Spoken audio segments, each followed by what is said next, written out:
اللهم إني أسألك علما نافعا. السلام عليكم ورحمة الله تعالى وبركاته.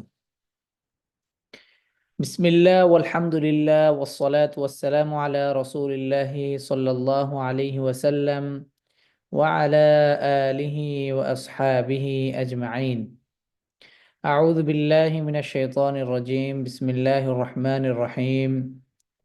إن هذا القرآن يهدي للتي هي أقوم ويبشر المؤمنين الذين يعملون الصالحات أن لهم أجرا كبيرا. صدق الله العظيم. আল্লাহ রব্বুল আলামিন সূরাতু বনী ইসরাঈলের ৯ নম্বর আয়াতে ইরশাদ করেন, নিশ্চয়ই এ কোরআন হিদায়াত করে সেই পথের দিকে যা আকওয়াম অর্থাৎ সরল এবং সুদৃঢ়, এবং সৎ কর্মপরায়ণ মুমিনদেরকে সুসংবাদ দেয় যে তাদের জন্য রয়েছে মহা পুরস্কার। আন্না লাহুম আজরান কাবীরা। সাদাকাল্লাহুল আযীম। ইলমান নাফিয়া একাডেমি কর্তৃক আয়োজিত শব্দে শব্দে আল কোরআন শিরোনামে কোরআন শেখার সাপ্তাহিক লাইভ ক্লাসে অংশগ্রহণকারী সকল দ্বীনী ভাই ও বোনদের জানাই আন্তরিক শুভেচ্ছা ও অভিনন্দন।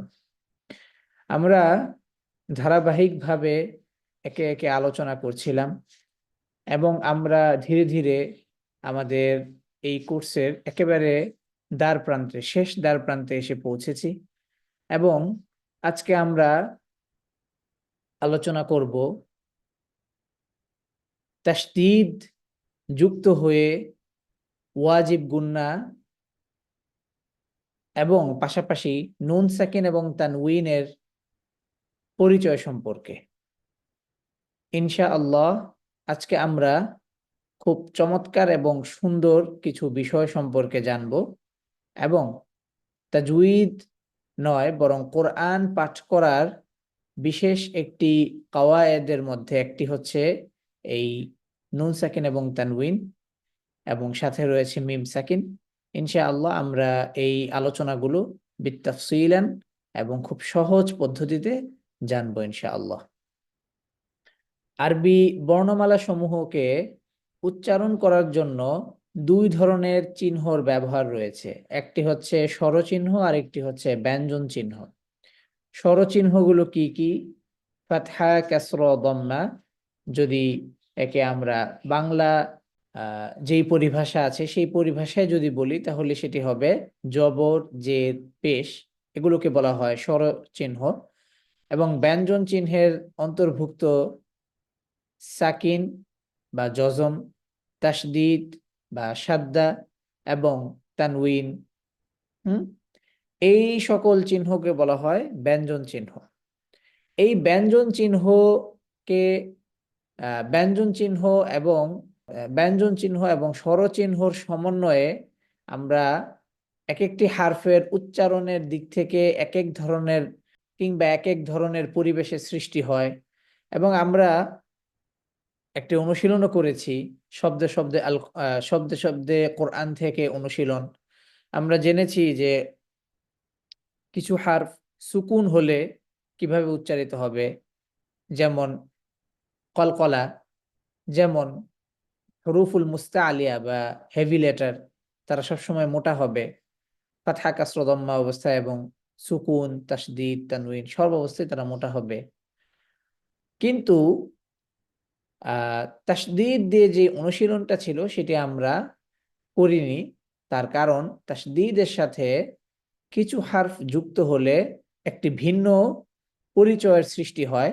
উদাহরণস্বরূপ, তাশদীদ আরবি 29 বর্ণমালার মধ্যে কিছু হারফের সাথে যুক্ত হয়, কিছু হারফের সাথে যুক্ত হতে পারে না। কিছু হারফের সাথে যুক্ত হলে একটি ভিন্ন একটি ভিন্ন একটি সাউন্ডের সৃষ্টি হয় বা একটি কাওয়ায়েদের সৃষ্টি হয়। সেই বিষয়গুলো আমরা জানব। আমরা তাশদীদ পড়ার আগে, তাশদীদের অনুশীলনে যাওয়ার আগে আমরা পুনরায় স্বরচিহ্নগুলোকে আমরা আবার একটু রিভাইজ করব। যেমন ফাতহা কাসরা দম্মা, তারা আমরা পূর্বে পড়েছি। ফাতহা শব্দের উপরে থাকবে, কাসরা শব্দ বর্ণের নিচে থাকে, এবং দম্মা বর্ণের উপরেই থাকবে, কিন্তু এর শেপ হচ্ছে গোল, মানে ওয়াও এর মতো। আচ্ছা, সাকিন চিহ্নের আমরা দেখেছি যে সুকুন চিহ্নটা এইভাবে, এবং পাশাপাশি সুকুন চিহ্ন যেই হারফের উপর থাকবে সে একা উচ্চারিত হতে পারবে না, এবং সেটা শব্দের শুরুতে আসবে না। সুকুন চিহ্ন দিয়ে কখনো শব্দ শুরু হবে না, বরং শব্দের মাঝখানে থাকবে অথবা শব্দের শেষে থাকবে, এবং সে একা উচ্চারিত হতে পারবে না। তার জন্য তার পূর্বে একটি সুকুন তার পূর্বে একটি হারাকাযুক্ত একটি হারফ দরকার, যেমন কি বান, বিন, বুন। ঠিক আছে। এবং তাসদীদের যে পরিচয় সেটা আমরা পড়েছি। তাসদীদ যখন একটি বর্ণের সাথে যুক্ত হয়, তখন বর্ণটি স্বাভাবিকভাবে দেখলে মনে হবে যে বর্ণটি হারাকা যুক্ত, এটি উচ্চারণ করা যাবে একা একা।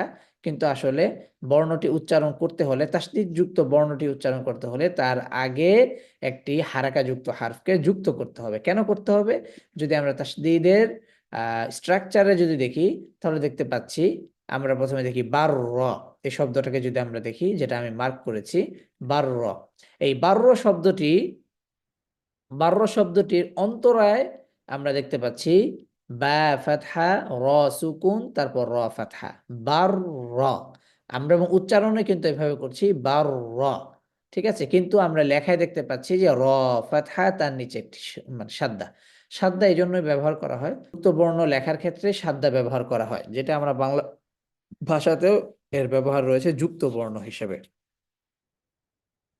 অতএব অতএব তাসদীদ এবং সুকুন এই দুটি চিহ্ন একা উচ্চারিত হতে পারে না। তারা উচ্চারিত হয় কিভাবে? আরেকটি হারফ তার আগে হারাকা যুক্ত হয়ে তাকে উচ্চারণে সাহায্য করে। যেমন বারর, বাররি, বাররু। উদাহরণস্বরূপ, বান, নুনটি সুকুন অবস্থায় আছে, একে উচ্চারণ করতে হলে আমাদেরকে একটি হারাকা যুক্ত হারফ যোগ করতে হবে, বান, বিন, বুন। অতএব তাসদীদ এবং তানউইনের তাসদীদ এবং সুকুনের যে উচ্চারণ বিষয়টা ছিল, সেটা আমরা পুনরায় আরেকবার রিভিশন করলাম। আমরা পূর্বেও একেবারে প্রথম ক্লাস থেকে আমরা এটা পড়েছিলাম, এবং তার পরবর্তীতে আমরা তানউইনের যে পরিচয় সেটাও আমরা জেনেছি। তানউইনের ক্ষেত্রেও ঠিক একই অবস্থা, তাকে স্ট্রাকচারে এইভাবে দেখা যাবে, কিন্তু উচ্চারণে আমরা এরকম একটি বিষয় দেখতে পাবো।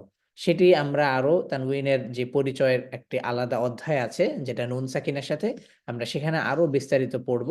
শুধুমাত্র এখানে ব্রিফ বা সাধারণ শিরোনাম হিসেবে যদি বলি, তাহলে ফাতহাতাইন যুক্ত হারফটি উচ্চারণের সময় এভাবে উচ্চারিত হবে, বান, বিন, বুন। অতএব এটা বোঝা গেল যে তানউইনের উচ্চারণের অন্তরায় মূলত এই স্ট্রাকচারটা, নুনে সুকুন করা, বিন নুনে সুকুন করা, বুন নুনে সুকুন করা। উচ্চারণে আমরা পাচ্ছি বান, বিন, বুন। ঠিক আছে, কিন্তু আমরা লেখায় লিখছি কিভাবে? ফাতহাতাইন, কাসরাতাইন, দম্মাতাইন। এবার আসি আমরা গুন্নার পরিচয়। প্রথমত বিষয় হচ্ছে যে গুন্না কাকে বলে, গুন্নার পরিচয়টা কি, গুন্নার সাথে কোন কোন হারফের সম্পর্ক রয়েছে, কেন রয়েছে, এই সকল বিষয়গুলো আমরা জানব। কেমন? আরবি 29টা বর্ণমালার মধ্যে আলিফ এবং হামজা, আলিফ এবং হামজা তারা তাসদীদ গ্রহণ করে না। আমরা জানি আলিফ একটি মাদের হারফ, আলিফ শুধুমাত্র সুকুন গ্রহণ করবে, শর্ত হচ্ছে তার আগে ফাতহা হতে হবে, যেটা আমরা মাদের আলোচনায় মানে বৃহৎ এবং খুব অনেক লম্বা করে আমরা আলোচনাগুলো বারবার করে শুনেছি। অতএব আলিফ শুধুমাত্র সুকুন গ্রহণ করবে এবং তার আগে ফাতহা হতে হবে, তাহলে সেটা আলিফ গ্রহণ করে। এছাড়া আলিফ সুকুন গ্রহণ করবে কিন্তু তার আগে ফাতহা নেই, কিন্তু কাসরা অথবা দম্মা আছে, সেটা হবে না। সেটা আমরা মাদের আলোচনায় পড়েছি। দ্বিতীয়ত হচ্ছে যে আলিফ তাসদীদ গ্রহণ করে না, আলিফ তানউইনও গ্রহণ করে না। তাহলে আলিফ এখান থেকে আলাদা হয়ে গেল, 29টা বর্ণমালার মধ্যে আলিফ আলাদা হয়ে গেল। তারপর থাকলো কয়টা? 28টা। 28টা বর্ণমালার মধ্যে হামজা তাসদীদ গ্রহণ করে না। হামজা বরং তাসদীদ যুক্ত হারফের আগে এসে তাসদীদ যুক্ত হারফকে উচ্চারণ করতে পারে, কিন্তু হামজা নিজে তাসদীদ গ্রহণ করে উচ্চারিত হতে পারে না। ঠিক আছে? তাহলে আমরা 29টি বর্ণমালা থেকে আমরা 2টি হারফকে বাদ দিয়ে দিলাম, তাহলে টোটাল থাকলো হচ্ছে 27টি হারফ। এই 27টি হারফের মধ্যে 2টি হারফে তাসদীদ যুক্ত হলে একটি ভিন্ন রকমের সাউন্ডের সৃষ্টি হয়, ভিন্ন রকমের একটা পরিচয় বহন করে, সেটি হচ্ছে গুন্না। সেটি কি? গুন্না। সেটি হচ্ছে নুন এবং মিম। এই নুন এবং মিম ব্যতীত বাকি বাকি যেই 24টি হারফ আছে তাদের সাথে তাসদীদ যুক্ত হলে তারা স্বাভাবিকভাবে উচ্চারণ করে, যেমন আহ, হ, আর, র বা র, যেটা আমরা একটু আগে দেখে এসেছি। শুধুমাত্র নুন এবং মিম এর সাথে যখন তাসদীদ যুক্ত হয় তখন গুন্না একটি সাউন্ড তৈরি হয়, যেটা নাক থেকে নির্গত হয়। হ্যাঁ, এবং এই সাউন্ডটি শুধুমাত্র নুন এবং মিমের সাথে সম্পৃক্ত। এখন কথা হচ্ছে যে নুন এবং মিমের সাথে তাসদীদ যুক্ত হলে কেন গুন্নার মতো একটা সাউন্ড বা আলাদা একটা পরিচয়ে তাকে পরিচায়িত করতে হয়? এটার মূল কারণ হচ্ছে যে নুন এবং মিম এই দুটি হারফ উলামায়ে তাজউইদ এবং ভাষাবিদগণ বলেন নিসফু মিনাল খয়সুম ওয়া নিসফু মিনাল ফাম ওয়া নিসফু মিনাল খয়সুম। ফাম মানে হচ্ছে মুখ, ঠিক আছে, আর খয়সুম মানে হচ্ছে নাক। উলামায়ে তাজউইদ এবং ভাষাবিদগণ বলেন নুন এবং মিম এই দুটি হারফ উচ্চারিত হয় দুইটি অঙ্গের সমন্বয়ে বা দুইটি স্থানের সমন্বয়। এক হচ্ছে মুখ থেকে, আরেকটা হচ্ছে নাক থেকে। কিভাবে? না, নুন যখন আমরা উচ্চারণ করবো তখন না, মা, ঠিক আছে। অতএব নুন এবং মিম এই দুটি হারফের যে মাখরজ, এটি হচ্ছে দুইটি জায়গার সমন্বয়, একটা হচ্ছে নাক এবং মুখের সমন্বয়ে মূলত হচ্ছে কি নুন এবং মিম উচ্চারিত হয়। সেই কারণে নুন এবং মিমে যখন তাসদীদ যুক্ত হয় তখন তাকে নাক থেকে উচ্চারণ করে একটা বের সাউন্ড তৈরি করতে হয় বা সাউন্ড নির্গত করতে হয়। এই সাউন্ডের মধ্য দিয়ে নুন এবং মিমে হুন্না নামক একটা সাউন্ড তৈরি হয়, যেটা আবার নাক থেকে আসে। বুঝতে পেরেছি? তাহলে আমরা দেখি হুন্না শব্দটির পরিচয় দেখবো এবার, এবং পাশাপাশি গুন্নারও পরিচয় দেখব। গুন্নার পরিচয়, গুন্না শব্দটি গন শব্দমূল হতে নির্গত হয়েছে। গন মূলত শব্দ হচ্ছে, এটা গত ক্লাসে আমি বলেছি, আবার একটু পুনরায় রিপিট করছি, অনেকে ক্লাস মিস করেছেন। গন শব্দের অর্থ হচ্ছে গান গাওয়া, যেটা আমরা বাংলায় গান বলি। এই গান শব্দটা মূলত আরবি শব্দ, এবং এই গন শব্দটি বা গন, গান যেহেতু মানুষ নাক থেকে গায় বা নাকে নাকে নিয়ে গায় এবং একটা সুন্দর একটা আওয়াজের রূপান্তরিত হয়, এই জন্য এই শব্দমূলটির দুঃখিত, এই জন্য এই সাউন্ডটির নাম দেওয়া হয়েছে গুন্না। ঠিক আছে? এই জন্য উলামায়ে তাজউইদ আপনার সালসাবিলুশ শাফিতে জিকির করেন যে গুন্নার পরিচয়ের ক্ষেত্রে বলেন যে ওয়া গুন্নাতুন সাউতুন লাযীযুন রুক্কিবা। ওয়া গুন্নাতুন সাউতুন, গুন্না এমন একটি আওয়াজ, লাযীযুন মানে আওয়াজটি খুবই পরিতৃপ্ত এবং আপনার হচ্ছে খুব স্বাদযুক্ত একটা আওয়াজ। রুক্কিবা, ঠিক আছে, যা আপনার কি হয় যখন আপনার হচ্ছে রুক্কিবা, এখানে মূলত বোঝানো হয়েছে আপনার নুন এবং মিমের উপর যখন এই তাসদীদটা এসে পড়ে, অর্থাৎ এই যে নুন এবং মিমের উপরে যখন মানে সে আরোহণ করে আর কি, রকিবা ইয়ারকাবু আর কি, আরোহণ করে, তখন একটি সাউন্ডের সৃষ্টি হয়, যাকে মূলত বলা হয় গুন্না। এবং গুন্নার সাউন্ডটা হচ্ছে অনেক সুমিষ্ট এবং সৌতুন লাযীযুন। এই কথাটার ব্যাখ্যায় আবার এই মুসান্নেফ অর্থাৎ সালসাবিলুশ শাফির লেখক উনি আবার বলছেন যে হরিণী যখন তার বাচ্চাকে হারিয়ে ফেলে এবং সেই মৃদু এবং করুণ কণ্ঠে, হ্যাঁ, সে তার বাচ্চাকে যখন সে ডাকে বা খোঁজে, এই যে যে সাউন্ডটা হয়, হন্যার সাউন্ডটা অনেকটা এরকম। উনি এটার সাথে এইভাবে তুলনা করে বোঝানোর চেষ্টা করেছেন। তাহলে আমরা কি বুঝতে পারলাম? তাহলে আমরা কি জানলাম? যার অর্থ আমরা জানলাম যে নাকে বাজিয়ে আওয়াজ করা। যদি নুন এবং মিমের উপর তাসদীদ আসে তাহলে গুন্নার সাথে তথা নাকে বাজিয়ে উচ্চারণ করতে হবে। অর্থাৎ নুন এবং মিমে যখন তাসদীদ থাকবে তখন আমরা গুন্না করে পড়বো। কেমন কিভাবে পড়বো? আন্না, এই যে এটা যে পড়লাম, হ্যাঁ, এই নুনের সাথে তাসদিদ যুক্ত হওয়ার কারণে এখানে একটা গুন্নার সৃষ্টি হলো, এবং এই গুন্নার সৃষ্টি গুন্নাটার আওয়াজ আমরা কিভাবে করব? আমরা তখন নাক থেকে একটা আওয়াজ নির্গত করে আমরা পড়ব। এবার বলা হচ্ছে যে এই গুন্নাটার মানে হুকুমটা কি, গুন্নার ব্যাপারে হুকুমটা কি, এটা কি জায়েজ হুকুম, জায়েজ নাকি লাজিম নাকি ওয়াজিব নাকি করা লাগবে না? হ্যাঁ, এই বিষয়টা দেখি আমরা। এই গুন্নাহকে ওয়াজিব গুন্না বলে, অর্থাৎ নুন সাকিন, নুন অর্থাৎ নুন এবং মিমে যখন তাসদিদ পতিত হবে বা তাসদিদ দেয়া হবে, এবং দেওয়ার মধ্য দিয়ে যে এই যে গুন্না করে পাঠ করা, নাকে বাজিয়ে পাঠ করা, এটাকে বলা হয় এই সাউন্ডটাকে বলা হয় গুন্না, এবং এই গুন্না করাটা হচ্ছে ওয়াজিব। ঠিক আছে, নাকের বাঁশি হতে উচ্চারিত হওয়া আওয়াজকেই মূলত গুন্নাহ বলে। এবং এখানে বলা হচ্ছে যে বাকি বর্ণের সাথে তাসদিদ আসলে গুন্নাহ ছাড়া উচ্চারিত হবে, অর্থাৎ নুন এবং মিম ব্যতীত বাকি যারা আছে তাদের সাথে আর কি হবে না, গুন্নাহ হবে না, স্বাভাবিকভাবে উচ্চারিত হবে আহ, হ্যাঁ, আর, র, আহ, খ। ঠিক আছে, এবং হামজা এবং আলিফ তাসদিদ গ্রহণ করে না, অতএব তাদের সাথে আর তাসদিদের কোনো সম্পর্ক নেই। এই যে গুন্নাটা আমরা করব, এই গুন্নাটা সময়সীমা কতক্ষণ হবে? গুন্নাটা সময়সীমা হবে 2 হারাকা বা 2 সেকেন্ড। ঠিক আছে, কোনো প্রশ্ন বা জিজ্ঞাসা আছে? আশা করি আচ্ছা, সবাই বুঝতে পারছেন, আলহামদুলিল্লাহ। আচ্ছা, যদি কারো প্রশ্ন বা জিজ্ঞাসা না থাকে তাহলে আমরা একটি অনুশীলন করব, যারা অনুশীলন করতে চাই তারা দ্রুত হ্যান্ড রাইজ করবো। জি, শাহজালাল বাদশা ভাই, আর কেউ? আসসালামু আলাইকুম ওয়া রাহমাতুল্লাহ। আলাইকুম আসসালাম ওয়া রাহমাতুল্লাহি ওয়া বারাকাতুহু। আবিদুল ইসলাম রাহাত ভাই, মাশাআল্লাহ। জি, চলেন আমরা অনুশীলনে যাই।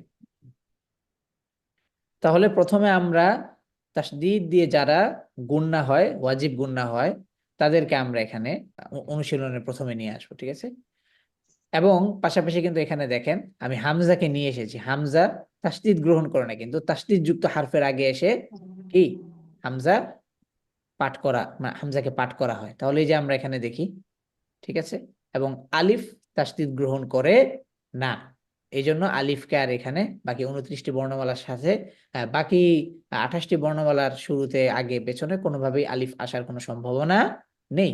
চলেন তাহলে গুন্নার মিকদার বা সময়সীমা কতক্ষণ হবে? শাহজালাল বাদশা ভাই বলেন তো। 2 হারাকা বা 2 সেকেন্ড। মাশাআল্লাহ। এবং এই গুন্নাটা কত সময়, গুন্নাটা করার হুকুম কি? ওয়াজিব গুন্না। মাশাআল্লাহ, ওয়াজিব, অর্থাৎ আদায় করতে হবে। কেমন?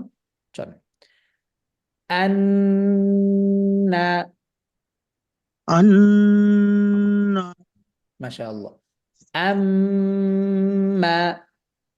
আম্মা। আচ্ছা, এবার কথা হচ্ছে নুন এবং মিমে তাসদিদ যুক্ত হলে কেন নাক থেকে আওয়াজ বা নাক থেকে একটা সাউন্ড বের করতে হয়, অর্থাৎ এই গুন্না নামক একটা সাউন্ড কেন আসে? মনে আছে? কারণ জি, নুন এবং মিম, বলেন, নুন এবং মিম, নুন এবং মিমের যখন আমরা উচ্চারণ করি তখন ওই এর আওয়াজটা নাক থেকে বের হয়। হ্যাঁ, নাসিক্য ধ্বনি। ঠিক আছে, নাসিক্য ধ্বনি, জি। নাসিক্য ধ্বনি। ঠিক আছে, এই জন্য। ওকে, বলেন আব্বা। আব্বা। এখানে তাহলে আর কি হবে না? গুন্না হবে গুন্না না। হবে না। ঠিক আছে, আত্তা, আত্তা, আস্তা, আফা, মাশাআল্লাহ, আজ্জা, আজ্জা, আহা, আহা, আখ, আহ, আদ্দা, আদ্দা, আল্লা। আল্লাহ। মাশাআল্লাহ। আচ্ছা, এবার আমার সাথে অনুসরণ করবেন কে? একটু দ্রুত মাইক্রোফোনটি আনমিউট করবেন। আবিদুল, আসসালামু আলাইকুম। ওয়ালাইকুম আসসালাম ওয়া রাহমাতুল্লাহি ওয়া বারাকাতুহু। জি, চলেন। আর, র, আর, র, মাশাআল্লাহ, আজ্জা, আযা, আসসা, আসসা, আশা, আশা, আচ্ছা, আচ্ছা, মাশাআল্লাহ, কদ্দ, কদ্দ, আত্তা, الطا الظا الظا وعى وعى وعى وعى الغا الغى মাশাআল্লাহ, সুন্দর হয়েছে, আহসানতা। আচ্ছা, তারপর করবেন হচ্ছে হারুনুর রাশিদ ভাই।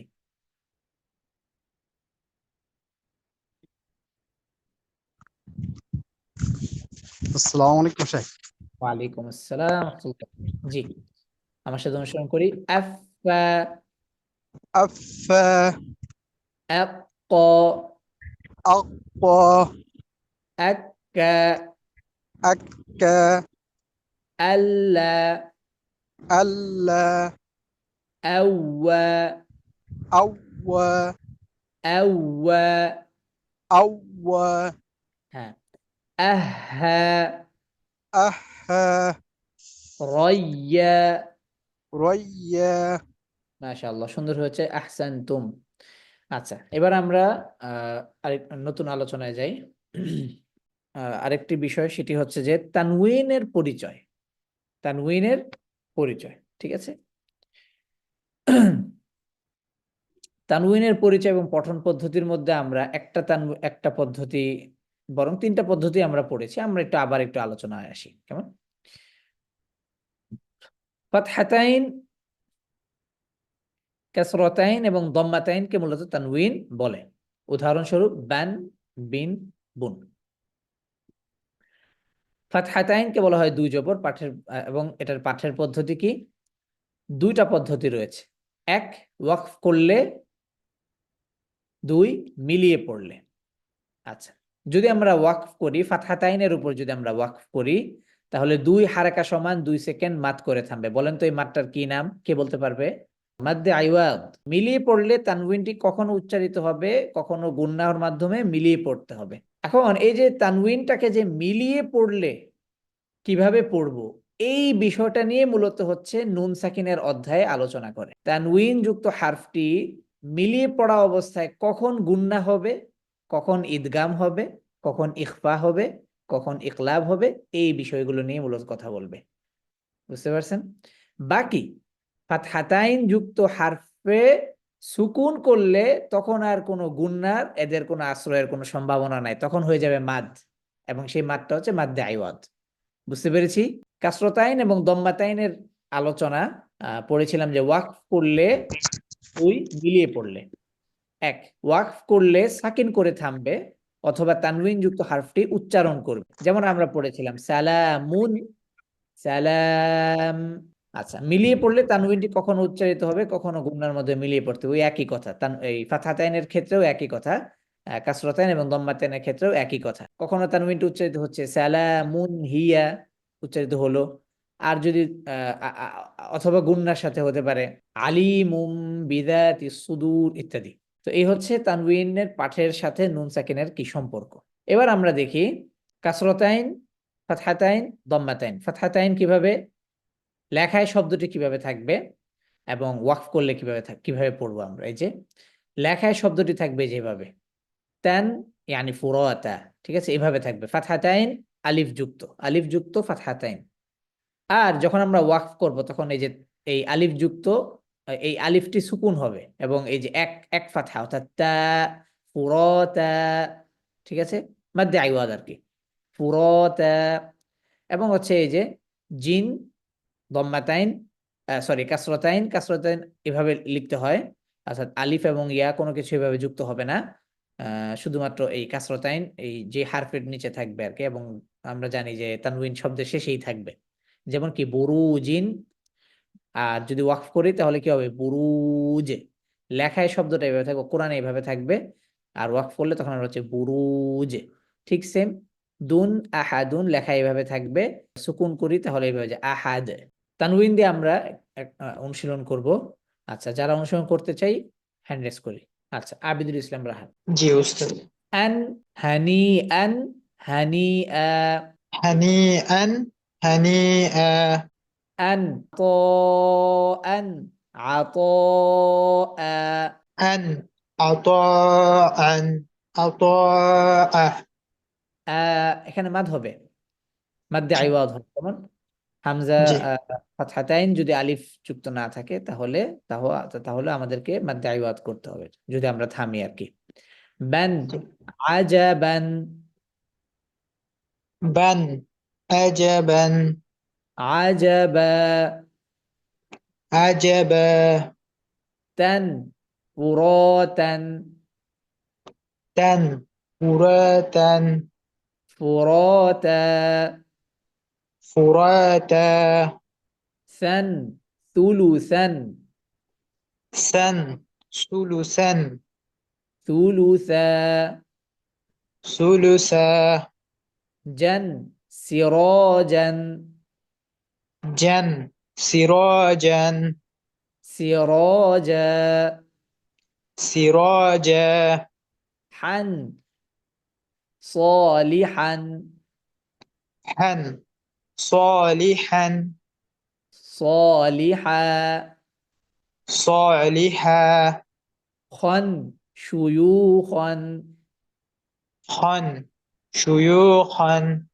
شيوخا شيوخا دن رشدا دن رشدا رشدا رشدا এই যে এখানে আমরা মাদ করছি এই মাদটার নাম কি এটার নাম হচ্ছে মাদ্দে ইওয়াদ এবং এই মাদটি কিসের সাথে সম্পৃক্ত ফাতহাতাইন যুক্ত শব্দের সাথে সম্পৃক্ত কেমন সম্পৃক্ত জি দেন ইদান জান ইজান ইদা ইজা মাশাআল্লাহ রন ফিরারান রন ফিরারান ফিরারান ফিরারান খেয়াল করে দেখি এই যে রন শব্দটার অন্তরায় কি র ফাতহা নুন সুকুন রন তাই না জি জি তানউইনের ভিতরেই আপনার নুন সাকিন লুকায়িত থাকে ঠিক আছে লোকায়িত থাকে সেটা যেমনটা উচ্চারণে এক্সাম্পলে আসে ছিল হ্যাঁ উচ্চারণে আসে কিন্তু লেখায় আসে না ঠিক আছে জি আচ্ছা জান মাফাজান জান মাফাজান মাফাজান মাফাজান মাফাজা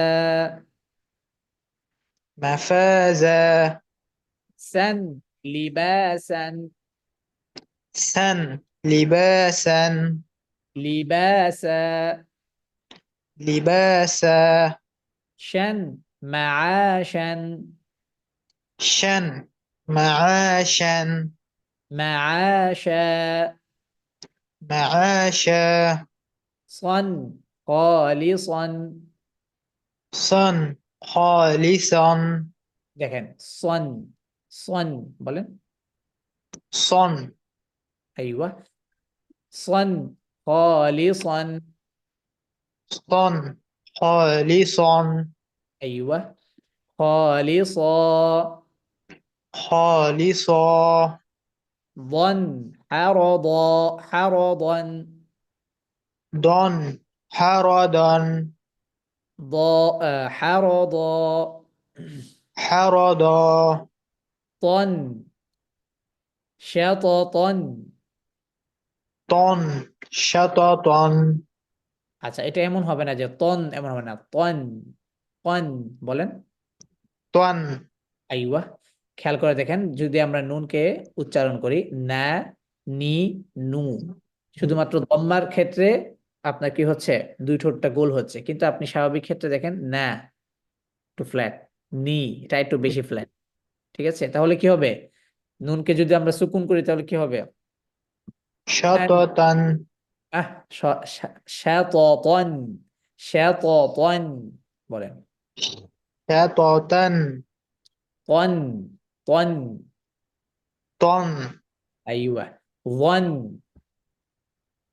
জন আইওয়া সান দেখেন সান সান সান ظن غليظا জন গলিজান غليظا ظن গলিজন أيوه غليظا غا غليظا عن سواعا عن سواعا سواعا سواعا سواعا سواعا غن بليغا غن بليغا بليغا بليغا তো আহ, আমার একটা প্রশ্ন ছিল।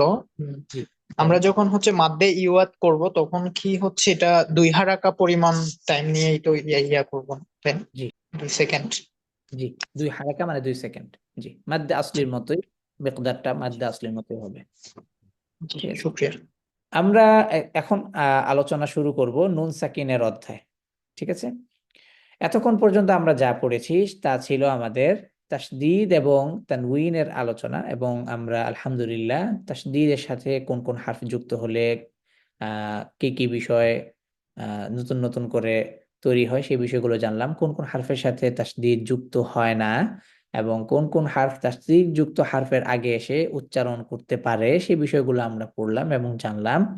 পাশাপাশি আমরা অনেক অনুশীলন করলাম তানউইন দিয়ে এবং তানউইনের পরিচয় জানলাম, এবং তানউইনের কোন অংশ বা তানউইনের কোন পাঠ পদ্ধতির সাথে নুন সাকিনের সম্পর্ক আছে সেই বিষয়টাও আমরা জানলাম আলহামদুলিল্লাহ। আমরা নুন সাকিন এবং মিম সাকিনের যে অধ্যায়, এই অধ্যায়টা শুরু করার আগে আমরা একটা বিষয় বুঝি, কেন নুন সাকিন এবং মিম সাকিনকে আল্লাহ রাব্বুল আলামিন কোরআনের সাথে যুক্ত করেছেন। এটার কারণ কি?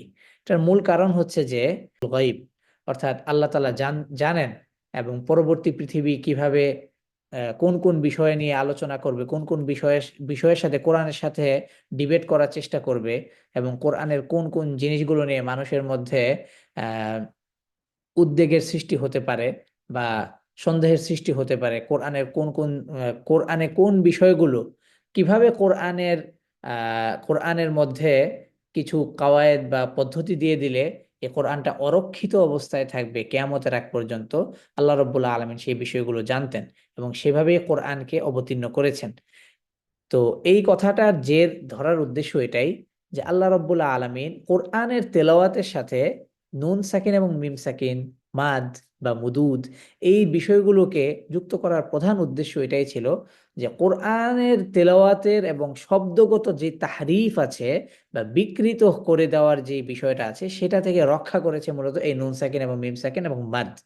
অর্থাৎ কোরআনুল কারীমকে পাঠের দিক থেকে তাহরিফ বা বিকৃত করা থেকে হেফাজত করেছে এই তাজউইদ। অর্থাৎ অর্থাৎ একটি শব্দের সাথে আরেকটি শব্দের সমন্বয়, একটি বিশেষ সম্পর্কের মধ্য দিয়ে দুটি এবং একটি আম, শব্দের মধ্যে কিছু কিছু কাওয়ায়েদ যা পূর্বে আর কোনো ভাষার মধ্যে ছিল না বা পূর্বে এর সম্পর্কে পৃথিবীর মানুষ কখনো জানেনি। তো সেই বিষয়গুলো যখন আল্লাহ রাব্বুল আলামিন তার কোরআনের মধ্যে শৈল্পিকতা বলেন, কোরআনকে রক্ষার দিক থেকে বলেন, যত দিক থেকে আপনি কোরআনটাকে আহ সাবলীল করতে চান বা যত দিক থেকে আপনি কোরআনটাকে মনে করেন যে এই দিক থেকে কোরআন অনেক পিছিয়ে আছে, এই দিক থেকে বাইবেল অনেক এগিয়ে আছে বা অন্য কোনো কিছু এগিয়ে আছে, বর্তমান সমাজ বর্তমান সবকিছু এগিয়ে আছে, এটা আপনি কখনোই কোরআনকে ডিভাইড করতে পারবেন না। অতএব কোরআনের এই তেলাওয়াতকে রক্ষা করার জন্য আল্লাহ রাব্বুল আলামিন এই নুন সাকিন মিম সাকিনের এই কাওয়ায়েদটা যোগ করেছেন। এবং এই তাজউইদের মধ্যে অন্যতম গুরুত্বপূর্ণ অধ্যায় হচ্ছে নুন সাকিন ও তানউইন এবং মিম সাকিনের কায়দা। আরবি 29 বর্ণমালার মধ্যে এই দুটি হারফে অর্থাৎ নুন এবং মিমে সাকিন ও তাসদীদ হলে বিভিন্ন অবস্থার সৃষ্টি হয়। পাশাপাশি কোরআনের তেলাওয়াতকে আরো মধুময় ও শ্রুতিমধুর করতে আল্লাহ রাব্বুল আলামিন এই বিশেষ নিয়মকে কোরআনের তেলাওয়াতের সাথে জুড়ে দিয়েছেন। কি সেই নিয়মটা? সেটা হচ্ছে নুন সাকিন এবং মিম সাকিন। কেমন? এবার আমরা আলোচনা শুরু করি। প্রথমত আমরা জানবো যে নুন সাকিনের পরিচয়। আসলে নুন সাকিনের পরিচয় বলতে আসলে কি, কেন? এটার মূল কারণ হচ্ছে যে অন্যান্য হারফের সাথে সাকিন যুক্ত হলে তেমন বেশি একটা বেগ পেতে হতো না বা বেগ পেতে হয় না। যেমন কলকলার যে 5টি হারফ আছে, এই 5টি হারফের সাথে সুকুন যুক্ত হলে একটি একটাই সাউন্ড, আবে ইবে উবে, এছাড়া তেমন কিছু না। হয়তো স্তরগত দিক থেকে আমরা জেনেছি যে 3টা স্তর আছে, তো এটা তো আলাদা বিষয়। কিন্তু নুন এবং মিমের সাথে যখন সাকিন যুক্ত হয় তখন অনেকগুলো কাওয়ায়েদের জন্ম হয়, বা অনেকগুলো ভ্যারাইটি বা অনেক ধরনের সম্পর্কের সৃষ্টি হয়। এইটা যখন মানে এটা কেন হয়, কি কারণ? এটার মূল কারণ হচ্ছে যে এর এই বিষয়টা কেন হয়, অর্থাৎ নুন সাকিনের পরিচয় সম্পর্কে যদি আমরা স্বাভাবিকভাবে বুঝি, সেটা হচ্ছে যে সাকিন যুক্ত নুনকে নুন সাকিন বলে, সাকিন যুক্ত বাকে বা সাকিন বলে, সাকিন যুক্ত লামকে লাম সাকিন বলে। ঠিক আছে? এবং এই নুনে এবং নুনে যদি আমরা সুকুন করি তাহলে কিভাবে, ইন অথবা মান। কেমন? আচ্ছা, এবার কথা হচ্ছে যে নুন সাকিন অর্থাৎ সাকিন যুক্ত নুন শব্দে কোথায় থাকবে, অর্থাৎ শব্দের মাঝখানে থাকবে নাকি শব্দের শেষে থাকবে? দেখেন, শব্দে তার অবস্থান অর্থাৎ নুন সাকিন, নুনে সুকুন দিয়ে মানে নুন সাকিন বা নুনে সুকুন দিয়ে দিলে, হ্যাঁ, এই সুকুন যুক্ত নুনটা কি শব্দের মাঝখানে থাকতে পারবে, শব্দের শেষে থাকতে পারবে, নাকি শব্দের শুরুতে থাকতে পারবে, নাকি থাকতে পারবে না? কোথায় থাকতে পারবে, কোথায় থাকতে পারবে না, এটা আমরা জানবো। শব্দের মাঝে ও শব্দের শেষে পাওয়া যাবে, তবে শব্দের শুরুতে নয়। যেমন এই যে মিন শব্দের শেষে, শব্দের মাঝে আনআমতা। কেমন? শব্দের শুরুতে। সাকিন দিয়ে তো কোনো শব্দ শুরুই হয় না, তাহলে নুন সাকিনকে আমরা শব্দের শুরুতে পাবো না, তাহলে শব্দের মাঝখানে অথবা শব্দের শেষে পাবো। কেমন? অর্থাৎ সুকুনকে আমরা শব্দের মাঝে অথবা শব্দের শেষে পাবো। আচ্ছা, উচ্চারণের দিক থেকে 5 ধরনের অবস্থার সৃষ্টি হয়: ইদগাম, ইজহার, ইদগাম বিল গুন্না, ইদগাম বিলা গুন্না, ইকলাব এবং ইখফা। তাজউইদ মূলত নুন সাকিনের উচ্চারণ নিয়ে আলোচনা করে, তো কখন কিভাবে সাকিনটি উচ্চারিত হবে। অর্থাৎ তাজউইদ মূলত উচ্চারণ, নুন সাকিনের উচ্চারণ নিয়ে আলোচনা করে। নুন সাকিনের উচ্চারণ কি, কখন গুন্না হবে, গুন্নার সাথে উচ্চারিত হবে নুন সাকিনটা, কখন ইজহারের সাথে অর্থাৎ গুন্না ছাড়া উচ্চারিত হবে, কখন লুকিয়ে ইখফার সাথে উচ্চারণ হবে, এইগুলো নিয়ে মূলত হচ্ছে এই তাজউইদ আলোচনা করে। এবং এই নুন সাকিনের কায়দা বা নুন সাকিনের অধ্যায়টা মূলত এগুলো নিয়ে। কেমন? আচ্ছা, নুন সাকিনের সাথে তানউইনের কি সম্পর্ক আছে? আমি এর আগেও একটু অল্প করে বলেছিলাম। নুন সাকিনের সাথে তানউইনের কি সম্পর্ক, এটা যদি আমরা রিপিট করার কোনো বিশেষ কোনো আসলে তেমন প্রয়োজন নেই, শুধুমাত্র শুধুমাত্র একবার রিমাইন্ডারের জন্য আমরা একটু এটাকে পুনরাবৃত্তি করতে পারি। সেটা হচ্ছে যে নুন সাকিনের সাথে তানউইনের যে সম্পর্ক সেটা কি, তানউইন এটি নুন সাকিনেরই অংশ। ঠিক আছে? এই তানউইনের অন্তরায় বা ভেতরে নুন সাকিন লুকিয়ে আছে, অর্থাৎ এই যে লেখায় তানউইনটা থাকে, পড়ায় এভাবে পড়তে হয়, তান লেখায় থাকে এভাবে ফাতহাতাইন অথবা কাসরাতাইন অথবা দম্মাতাইন। লেখায় তিন এই যেভাবে থাকবে, পড়ায় আমরা হচ্ছে এভাবে পড়ি তুন, পড়ায় আমরা এভাবে পড়ি তুন। ঠিক আছে? যার ফলশ্রুতিতে নুন সাকিনের যা কাওয়ায়েদ তানউইনের ক্ষেত্রে একই কাওয়ায়েদ। ঠিক আছে? নুন সাকিন এবং তানউইনের আহকাম বর্ণনা করব আমরা। আচ্ছা, তানউইনের ক্ষেত্রে আমরা একটা বিষয় কি পড়েছিলাম, সেটা হচ্ছে যে তানউইন সবসময় শব্দের শেষেই হবে, শব্দের মাঝখানে এবং শব্দের শুরুতে হবে না, কারণ এর অন্তরায় মূলত কি, এই যে সুকুন, তাই না? এবং এটা সম্ভব না। আজকে আমরা শুধুমাত্র একটা কাওয়ায়েদ, নুন সাকিন এবং তানউইনের যে আহকাম আছে এর মধ্যে আমরা একটা আহকাম পড়বো, তারপর আমরা আজকের আলোচনা আমরা এখানে শেষ করব। নুন সাকিন এবং তানউইনের যে আহকাম আছে সেই আহকামগুলো কি, বলা হচ্ছে যে আরবি 29 বর্ণমালার মধ্যে আলিফ ব্যতীত বাকি 28 হারফ যদি নুন সাকিন ও তানউইনের পর আসে তাহলে 4টি অবস্থার সৃষ্টি হয়। সেগুলো কি কি? ইজহার, ইদগাম, ইকলাব, ইখফা। আমি এই 4টি যে আহকাম, নুন সাকিন এবং তানউইনের পর যে 4টি আহকামের সৃষ্টি হতে পারে, নুন সাকিন যুক্ত হারফকে পরবর্তী শব্দের সাথে যোগ করা, তানউইনের সাথে তানউইন যুক্ত হারফকে পরবর্তী শব্দের সাথে যোগ করতে গিয়ে যে কাওয়ায়েদগুলো বা যে আহকামগুলো তৈরি হয়, এরাই মূলত হচ্ছে নুন সাকিন এবং তানউইনের আহকাম। বুঝতে পারছেন? তাহলে এই 4টা অবস্থার সৃষ্টি হবে। ঠিক আছে? কি কি? ইজহার, ইদগাম, ইকলাব, ইখফা। ঠিক আছে? হুম, আচ্ছা।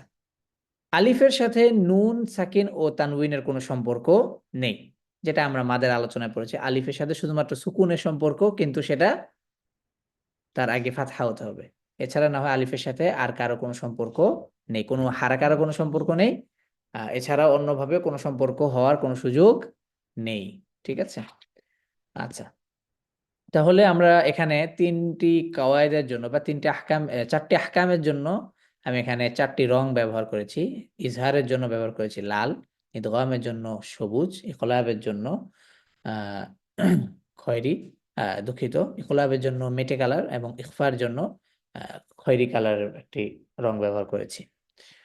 আচ্ছা, আজকে আমরা আরেকটি সর্বশেষ অধ্যায় যেটা দেখবো সেটা হচ্ছে যে ইজহারের পরিচয়। ইজহার শাব্দিক অর্থ, ইজহার শব্দটি আরবি শব্দ যার বাংলা অর্থ স্পষ্ট করা। ইজহার যেভাবে গঠিত হবে, নুন সাকিন এবং তানউইনের পর, নুন সাকিন এবং তানউইনের পর যদি একই শব্দে অথবা পৃথক শব্দের শুরুতে 6টি হারফ আসে তাহলে স্পষ্ট করে পড়বে। তাহলে এখানে একটা কথা আমি বলি, নুন সাকিন এবং তানউইনের পর যদি একই শব্দে শুধু কার সাথে হবে? নুন সাকিনের সাথে হবে। একই শব্দ কার সাথে হবে? নুন সাকিনের সাথে। আর পৃথক শব্দের সাথে হবে হচ্ছে তানউইনের সাথে, কারণ তানউইন তো শব্দের শেষে থাকে, আর নুন সাকিন শব্দের মাঝখানে অথবা শব্দের শেষে আসতে পারে। ঠিক আছে, কিন্তু শব্দের শুরুতে নুন সাকিন আসবে না। আর তানউইন তো শব্দের শুরুতে এবং শব্দের মাঝে তো আসবেই না, শুধুমাত্র শব্দের শেষে আসবে। তাহলে এখানে দেখি, এই যে এখানে আসি, একই শব্দে মানে এই এই এই কথাটা কার সাথে সম্পৃক্ত?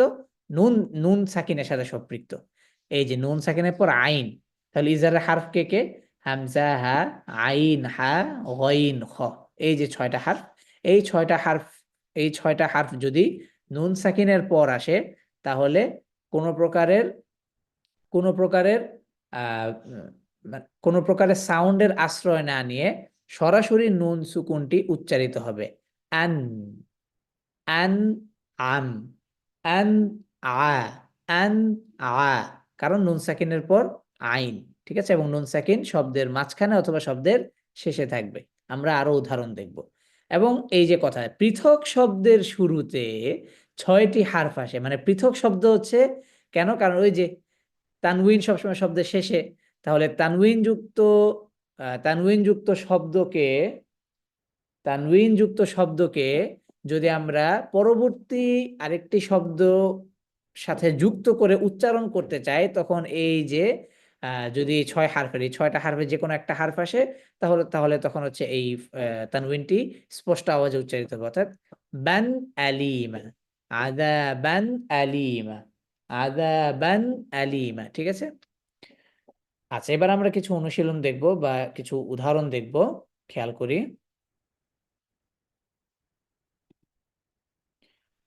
1 নম্বরে হচ্ছে হামজা, একই শব্দে ওয়ায়ান আউনা, নুন সুকুনের পর হামজা, ওয়ায়ান আউনা। কেমন? পৃথক শব্দে নুন সুকুনের পর হামজা। এই যে মান একটা শব্দ, আমান আর একটা শব্দ, মান, দুঃখিত, মান আমানা। ঠিক আছে, তানউইন দিয়ে, এবং তানউইন আমরা জানি পৃথক শব্দেই গঠিত হবে, অর্থাৎ তানউইনের কায়দাটা পৃথক শব্দের সাথেই সম্পৃক্ত হবে। কি? বান আলিমা, আযাবান আলিমা। যদি আমরা তানউইন যুক্ত শব্দটিকে পরবর্তী শব্দের সাথে যোগ না করি বা মিলিয়ে না পড়ি, তাহলে কি হবে? আযাবা, থামলে মাদ্দে আইওয়াদ হবে। ঠিক আছে, আর যদি মিলিয়ে পড়ি তখন কি হচ্ছে? ইজহার হবে, আযাবান আলিমা। ঠিক আছে, ঠিক পক্ষান্তরে হা, নুন সুকুনের পর হা, আনহারুন, পৃথক শব্দে নুন সুকুনের পর হা, কিন্তু পৃথক শব্দে মিন হাদিন, সালামুন হিয়া সূরাতুল কদরে আছে, এবং এই সূরাতুল ফাতিহার একই শব্দে আইন, নুন সুকুনের পর আইন, আনআমতা, মিম, নুন সুকুনের পর আইন, পৃথক শব্দে মান আলিমা।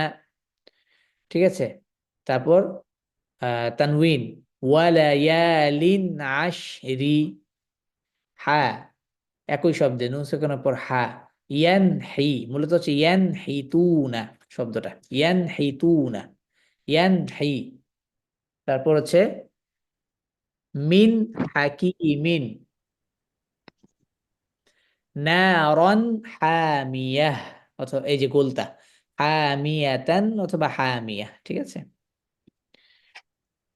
এবং সর্বশেষ আরো দুটি হারফ হচ্ছে গইন এবং খ, যেমন কি নুন সুকুনের পর গইন, ইউন গিদু, পৃথক শব্দে নুন সুকুনের পর গইন, মিন গিল্লিন, তানউইন তানউইনের পর গইন, আজরুন গায়রু মামনুন, খ, মুনখানিকাতু, মান খাফফাত, যাররাতিন খায়রা অথবা খায়রান যদি তারপর হাজারের যে কোনো একটা হারফ যদি থাকে।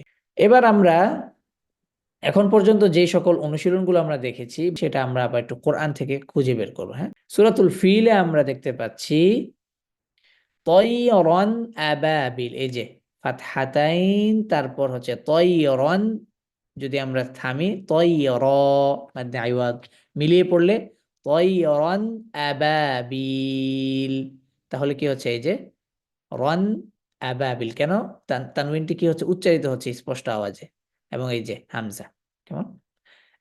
আরেকটা বিষয় খেয়ালের বিষয় সেটা হচ্ছে দেখেন আমরা কি কাওয়ায়েদটা পড়ছি, সেটা পড়ছি হচ্ছে ইজহারের কাওয়ায়েদ পড়ছি, তাই না? ইজহার মানে কি স্পষ্ট করা। এই জন্য আমরা দেখি যে তয়রন শব্দটির উপর যে তানউইনটা দেখতে পাচ্ছি ফাতহাতাইন, এটার মধ্যে এটা একেবারে দেখি যে একটা জবরের নিচে আরেকটা জবর একেবারে সমানে সমান, অর্থাৎ কোনো কি নাই, বাঁকা বাঁকা করা নাই। যদি আমরা দেখি যে সিজিলিন, এখানে যে দেখেন লামের নিচে যে তানউইনটা, এটা কি এর একটু মানে বাঁকা করা, কিন্তু তয়রনের উপর হচ্ছে এইভাবে সোজা একটার নিচে একটা। তো এই যে সোজা আর একটা যে একটু বাঁকা করা, এটার কারণ কি? এটার কারণ হচ্ছে যে যখন ইজহারের কায়দা হবে, এই তানউইন দেখে বুঝে নিতে হবে যে তার পরবর্তীতে মিলিয়ে পড়লে বা ইজহারের হারফ আসছে। অর্থাৎ তানউইনকে যদি আমরা দেখি এভাবে সমানে সমান একটার নিচে একটা, তাহলে আমরা বুঝে নিব যে তানউইনটি উচ্চারিত হবে রন আবাবিল, অর্থাৎ তারপরে ইজহারের কোনো একটা হারফ আছে, স্পষ্ট আওয়াজে তানউইনটি উচ্চারিত হবে। আর যদি এই তানউইনের চিহ্নটি যদি এভাবে না থেকে সমানে সমান না থেকে একটু বাঁকা মানে আগে পিছনে যদি থাকে, তাহলে বুঝে নিতে হবে মিলিয়ে পড়লে তারপরে আমাদেরকে হয়, অর্থাৎ ইজহার ব্যতীত বাকি কোনো একটা কাওয়ায়েদ এখানে যুক্ত হবে, হয় ইদগাম যুক্ত হবে, অথবা ইদগাম বিল গুন্না হবে, অথবা ইখফা হবে, অথবা ইকলাব হবে, কোনো না কোনো কিছু একটা হবে, ঠিক আছে? ইজহার হবে না। আমরা তানউইন দেখে যেন বুঝতে পারি যে তারপরের কাওয়ায়েদটা কি। তারপর আমরা দেখি সূরাতুল কুরাইশ থেকে যে যদি আমরা মিলিয়ে পড়ি, এই যে দেখেন কুরাইশিন ইলাফিহিম, তাহলে মিলিয়ে পড়লে তখন কি হচ্ছে, এই কাসরাতাইন, ঠিক আছে, কাসরাতাইন যুক্ত অর্থাৎ তানউইনটি স্পষ্ট আওয়াজে উচ্চারিত হচ্ছে শিন ইলাফিহিম, এবং এই যে দেখেন কাসরাতাইনও কি দেখেন একটার নিচে একটা, এভাবে না, এভাবে না, বরং একটার নিচে একটা। তার মানে এই এই এই এই এই- এটা দেখেই বুঝে নিতে পারবো, যদি কোনো কারণে আমরা কাওয়ায়েদ ভুলে যাই, এটা দেখে যেন আমরা বুঝে নিতে পারি যে এর পরে হচ্ছে ইজহারের হারফ আছে, অতএব তানউইনটি স্পষ্ট আওয়াজে উচ্চারিত হবে। তো এই ছিল আজকের আলোচনার বিষয়বস্তু। এ পর্যন্ত আজকে আমরা যা যা পড়েছি, আমরা যদি একটু পুনরাবৃত্তি করি বা একটু সামারি করি, তাহলে আমরা প্রথমত পড়েছি তাসদীদের পরিচয়, এবং তাসদীদ যে সকল হারফের সাথে যুক্ত হলে, দুটি হারফের সাথে যুক্ত হলে গুন্নার সৃষ্টি হয়, এবং সেই গুন্নাকে বলা হয় ওয়াজিব গুন্না। এবং দুটি হারফের সাথে তাসদীদ যুক্ত হয় না, একটি হচ্ছে আলিফ আর একটি হচ্ছে হামজা। বাকি সকল হারফের সাথে কোনো প্রকারের কোনো বিশেষ সাউন্ডের সৃষ্টি হয় না, স্বাভাবিকভাবে উচ্চারিত হয়, আখ, বা, র, আব্বা ইত্যাদি। কিন্তু নুন এবং মিমের সাথে যখন তাসদীদ যুক্ত হয় তখন আন্না, নাক থেকে, নাকের বাসি থেকে একটি আওয়াজ করতে হয়, এবং সেই আওয়াজটা দীর্ঘ করতে হয় 2 সেকেন্ড, 2 সেকেন্ড সময়, 2 সেকেন্ড দীর্ঘ করে পড়তে হয়, আন্না, আম্মা ইত্যাদি। এবং তার পরবর্তীতে আমরা পড়েছি তানউইনের পরিচয় পড়েছি, তানউইন ফাতহাতাইন, দম্মাতাইন, এবং ফাতহাতাইন যুক্ত হারফকে কিভাবে পড়বো, এবং দম্মাতাইন এবং কাসরাতাইন হারফকে কিভাবে পড়বো, থামলে কিভাবে থামবো, ফাতহাতাইন যুক্ত হারফকে পড়বো বা অর্থাৎ মাধ্যে আইওয়াত করে পড়বো, এবং কাসরাতাইন এবং দম্মাতাইনকে যদি আমরা সুকুন করি তাহলে মানে সালামুন মিলিয়ে পড়লে তানবিনটা উচ্চারিত হবে সালাম, তানবিন যুক্ত হারফটিকে অর্থাৎ ফাতহাতাইন যুক্ত হারফটিকে দুঃখিত, দম্মাতাইন যুক্ত হারফটিকে সুকুন করলে তখন আমাদের সুকুন করে পড়তে হবে। কাসরতাইন যুক্ত হারফেও যদি আমরা সুকুন করি তাহলে বুরুজিন, যদি সুকুন করি বুরুজে। অতএব এই ছিল হচ্ছে তানবিনের পরিচয়। এবং তার পরবর্তীতে আমরা পড়েছি নুন সাকিনের সাথে তানবিনের কি সম্পর্ক এবং তানবিনের সাথে নুন সাকিনের কি সম্পর্ক সেটা জেনেছি। আমরা জেনেছি যে তানবিনের অন্তরায় মূলত হচ্ছে নুন সাকিনের উচ্চারণই রয়েছে, কিন্তু শুধুমাত্র লেখায় দেখা যায় যে ফাতহাতাইন কাসরাতাইন দম্মাতাইন, কিন্তু উচ্চারণ আমরা পাই বান বিন বুন, অর্থাৎ এর অন্তরায় বা ফাতহা নুন সুকুন, বা কাসর নুন সুকুন, বিন বা দম্মা নুন সুকুন বুন। ঠিক আছে। এবং আমরা আরেকটি বিষয় জেনেছি যে তানউইন এবং সুকুন অর্থাৎ নুন সাকিনকে আমরা কোথায় কোথায় পাবো এবং তানউইনকে আমরা কোথায় কোথায় পাবো। তানউইনকে আমরা সর্বদা শব্দের শেষে পাবো এবং নুন সুকুনকে আমরা সর্বদা শব্দের মাঝে অথবা শব্দের শেষে পাবো, কিন্তু শব্দের শুরুতে পাবো না। কেননা সুকুন দিয়ে কোনো শব্দ শুরু হবে না। পাশাপাশি আমরা তাসদীদের ক্ষেত্রে একই কথা, তাসদীদ দিয়ে কোনো শব্দ শুরু হবে না, এই জন্যই কারণ তাসদীদের অন্তরায় মূলত হচ্ছে বার র, রতে এখানে আমরা দেখতে পাচ্ছি রতে তাসদীদ দেওয়া থাকে এবং রতে যখন তাসদীদ থাকবে তখন আমরা এইভাবে উচ্চারণ করি বার র, অর্থাৎ প্রথম রটি সুকুন তারপর রটি মুতাহাররিক। অতএব তাসদীদ যুক্ত হারফ দিয়ে কোনো শব্দ শুরু হয় না, বরং তাসদীদকে উচ্চারণ করতে হলে আগে একটি মুতাহাররিক বা হারাকা যুক্ত হারফ যোগ করে উচ্চারণ করতে হয়। ঠিক সেম সুকুনের ক্ষেত্রেও। এবং আমরা নুন সাকিন এবং তানউইনের কাওয়ায়েদের মধ্যে বা আহকামের মধ্যে আমরা জেনেছি যে নুন সাকিন এবং তানউইন যুক্ত শব্দ এবং নুন সাকিন এবং তানউইন যুক্ত হারফকে যখন আমরা নতুন একটি শব্দের সাথে অথবা তার পরবর্তী হারফের সাথে যোগ করতে চাই, মিলিয়ে পড়তে চাই, তখন চারটা আহকামের বা চারটা অবস্থা সৃষ্টি হয়। সেই চারটা অবস্থা কি কি? ইজহার, ইদগাম, ইকলাব, ইখফা। এর মধ্যে আমরা ইজহারের সম্পর্কে পড়েছি। ইজহার শব্দের অর্থ হচ্ছে স্পষ্ট করে পড়া, অর্থাৎ নুন সাকিনকে স্পষ্ট আওয়াজে উচ্চারণ করা, তানউইনকে স্পষ্ট আওয়াজে উচ্চারণ করা, কোনো প্রকারের দ্বিতীয় কোনো প্রকারের সাউন্ডের আশ্রয় না নেওয়া। অর্থাৎ নুন সাকিনের পর 6টি হারফ কি কি? হামজা, হা, আইন, হা, গইন, খ, যারা হচ্ছে হুরুফুল হালকি অর্থাৎ কণ্ঠনালী থেকে উচ্চারিত হয়। এই হারফগুলো যদি নুন সাকিনের পর আসে একই শব্দে অথবা পৃথক শব্দে, তাহলে নুন সাকিনটি স্পষ্ট আওয়াজে উচ্চারিত হবে। যেমন আন, আ, ইয়ান, হি।